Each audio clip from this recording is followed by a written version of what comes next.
जय राम जय जय राम। श्री राम जय जय राम। प्रिय दर्शकों की शुभ मंगल कामना। कोई भी कार्य यदि शास्त्र सम्मत शुभ मुहूर्त में किया जाए तो वह अवश्य ही सफल होकर सुखप्रद होता है। इसलिए 16 संस्कार बताने की कोशिश करता हूँ। गर्भाधान संस्कार, पुंसवन संस्कार, सीमांत संस्कार के बारे में संक्षेप रूप से मैंने बताया है।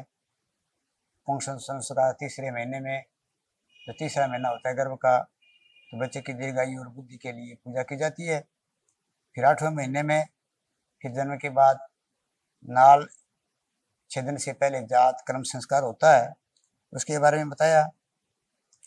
पहले जो संस्कार हैं ये गर्भाधान आदि 4-5 संस्कार, जो पहले ये संस्कार भली भांति शुभ मुहूर्त में किया जाए तो उसका जीवन तो सुखप्रद होगा ही, आगे के संस्कार अपने आप होते जाएंगे स्वतः ही। तो इसके बाद जन्म लेने के बाद स्तनपान भी शुभ मुहूर्त में ही, उस समय कोई भद्रा भाद्रा हो तो उसका कोई दान पूजा पाठ करा के फिर स्तनपान करवाना चाहिए, या घंटा 2 घंटा का इंतजार करके फिर बच्चे का स्तनपान। और झूला का भी मुहूर्त और विशेष मुहूर्त होता है बच्चे का भूमि पर बिठाने का मुहूर्त, उसे भूमिवेशन मुहूर्त कहते हैं। भूमि पर बिठाने का मुहूर्त जो है वो बच्चे का वरा भगवान की पूजा करके और भूमि की पूजा करके 6ठे या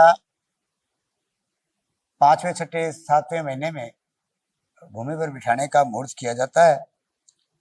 शुभ मुहूर्त में, शुभ नक्षत्र में, भद्रा आदि रहित, नवमियों, चौथ, चौदस, अमावस्या तिथि को छोड़ करके सौम्य बार में सोमवार और बुध, बृहस्पतिवार, शुक्रवार को, तथा पुनर्वसु, श्रवण, धनिष्ठा, शतभिखा, अश्विनी, पुनर्वसु, मुख्य, तीनों उत्तरा, इन नक्षत्रों में और आगे बच्चे के सामने भूमि पूजन के बाद जब भूमि पर बिठाया जाए, उत्तराभिमुख या पूर्वाभिमुख करके उसके सामने कलम, दवात, पेन इत्यादि कई सामग्री रखें, पुस्तक तथा कोई छोटी गाड़ी, खेल खिलौना, जिस बच्चे को छुए उसके अनुसार उसकी आजीविका भी निर्धारित की जाती है।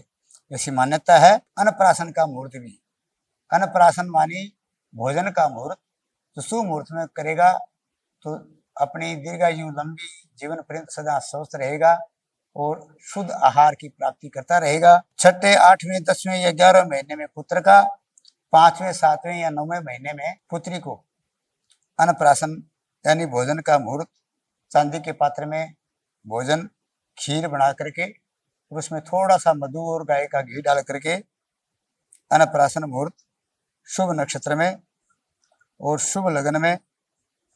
इसमें लिखा है कि मेष, वृश्चिक और मीन लग्न को छोड़ करके शुक्ल पक्ष में दूज और बारस, शुक्ल पक्ष की तिथि भी छोड़ दें, दूज और बारस शुभ नक्षत्र में तथा जन्म नक्षत्र नहीं हो,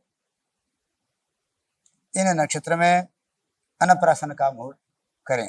दूसरे वर्ष के लगने से पहले वर्ष में ही चैत्र मास को छोड़ करके शुभ मुहूर्त में भद्रा आदि रहित मुंडन मुहूर्त, चौल कर्म भी कहते हैं, मुंडन मुहूर्त भी करें।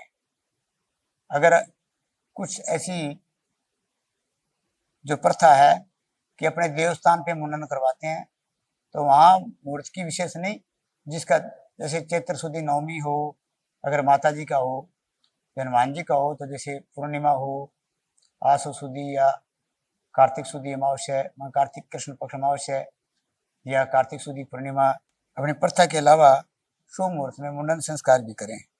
कर्णवेद का भी मुहूर्त है, लड़का और लड़की दोनों का एक कर्णवेद संस्कार होता है। तो देवसेन के अलावा चैत्र और पौ के महीनों को छोड़ करके कर्णवेद संस्कार करें। कर्णवेद संस्कार का भी विशेष महत्व है।